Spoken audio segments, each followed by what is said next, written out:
আপনারা তো অনেক রকমের আচার খাইছেন, কখনো কি লেবুর আচার খাইছেন? লেবুর আচার খাইতে যে এত মজা আগে আমার জানা ছিল না। দেখেন আমার লেবুর আচারটা কত সুন্দর হয়েছে। এই লেবুর আচারটা বানিয়ে আপনারা খিচুড়ি ভাত দিয়েও খেতে পারেন।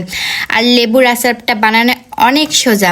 তো আসসালামু আলাইকুম, সবাই কেমন আছেন? আশা করি সবাই ভালো আছেন। তো আজকে আপনাদেরকে আমি লেবুর আচার বানিয়ে দেখাবো, যেটা এত মজা। আপনারা যদি বাসায় বানান আর ভাত কিংবা খিচুড়ি দিয়ে খান তাহলে বুঝবেন যে এটা কতটা টেস্ট হয়েছিল। তো এখানে আমি একদম পাকা পাকা দেখে লেবু নিয়েছিলাম, প্রায় আধা কেজির মতন।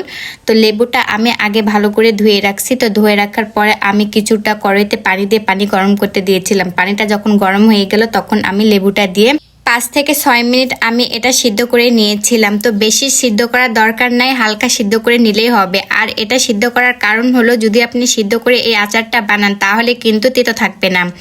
আর লেবুতে এমনিতে তিতো হয়, যদি সিদ্ধ করে বানান তাহলে একটু তিতো কমে যাবে। তো আমার সিদ্ধ যখন হয়ে গেল তখন আমি চুলা থেকে নামিয়ে আমি ঠান্ডা করা রাখার জন্য এক সাইডে রেখে দিলাম। তো তারপরে আমি বানাইলাম এই আচারের জন্য একটি স্পেশাল মশলা। তো তার জন্য আমি 4 থেকে 5টি দিয়েছি শুকনা মরিচ, আর দিয়েছি আমি 1 চামচ গোটা ধনিয়া, আর দিয়েছি 5 থেকে 6টি গোলমরিচ, আর দিয়েছি 1 চামচ পাঁচফোড়ন, 1 চামচ দিয়েছি আমি সাদা সরিষা। তো সাদা সরিষা যদি নাও থাকে সেক্ষেত্রে আপনারা কালো সরিষাও দিতে পারেন। তো সবগুলো আমি ভাজে নিলাম, এখন বেটে নেব। তো এই তো আমার লেবুগুলো ঠান্ডা হয়ে গেল, এখন আমি কেটে নিচ্ছি। তো একটু লেবু নিয়ে আমি মধ্যে কেটে নিলাম। তো তারপরে আমি 3 ফার করে কেটে নিয়েছি। তো যদি বড় হয় তাহলে আপনারা 4টি 5টি করতে পারেন। তো দেখতে পাচ্ছেন আমি কিভাবে কাটতেছি, ঠিক এভাবে কাটবেন। তো আমার সবগুলো লেবু কাটা হয়ে গেল। দেখেন আমি ঠিক 1 মাপ করে সবগুলো কেটেছি। তো তারপরে আমি কড়াইতে দিয়েছি 1 কাপ পরিমাণ সরিষার তেল। অবশ্যই সরিষার তেল দিয়ে আচার বানানোর চেষ্টা করবেন, তাহলে এটা খেতে অনেক ভালো লাগবে। তারপরে দিছি আমি 2টি রসুনের কোয়া।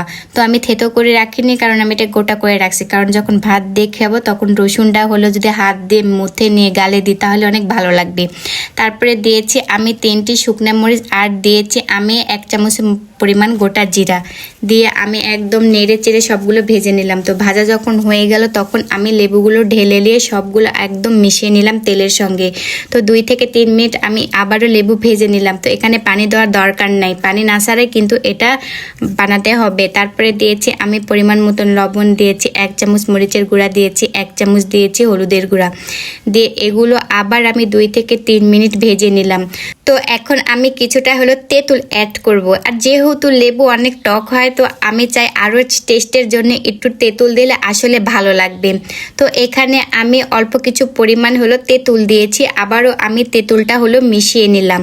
তো দেখতে পাচ্ছেন তেঁতুলগুলো আমি কি সুন্দর করে মিশিয়ে নিচ্ছি। এখানে তেঁতুল আপনারা চাইলে নাও দিতে পারেন, কিন্তু আমি দিলাম যে আচারটা একটু গাঢ় হবে, আবার একটা তেঁতুলের একটা সুন্দর সেন্ট আসবে, খেতেও ভালো লাগবে, সেজন্য আমি তেঁতুল দিয়েছি।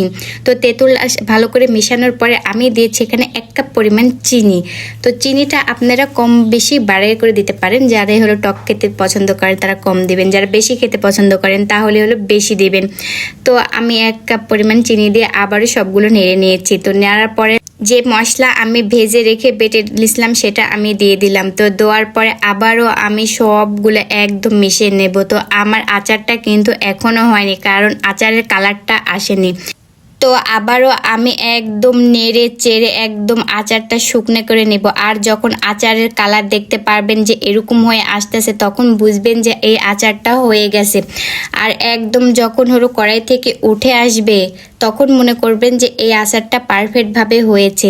তো এই আচারটা কারা বানিয়ে খাইছেন অবশ্যই কমেন্ট করে জানাবেন। আর আচারটা আমার কেমন লাগতেছে দেখতে অবশ্যই কমেন্ট করে জানাবেন। আর এটা তো খাওয়ার পর আমি তো পুরো অবাক হয়ে গেছিলাম যে লেবুর আচার এতটাই টেস্ট হয় আমার কখনো জানাই ছিল না। তো আজকের ভিডিওটা এ পর্যন্ত, সবাই ভালো থাকবেন।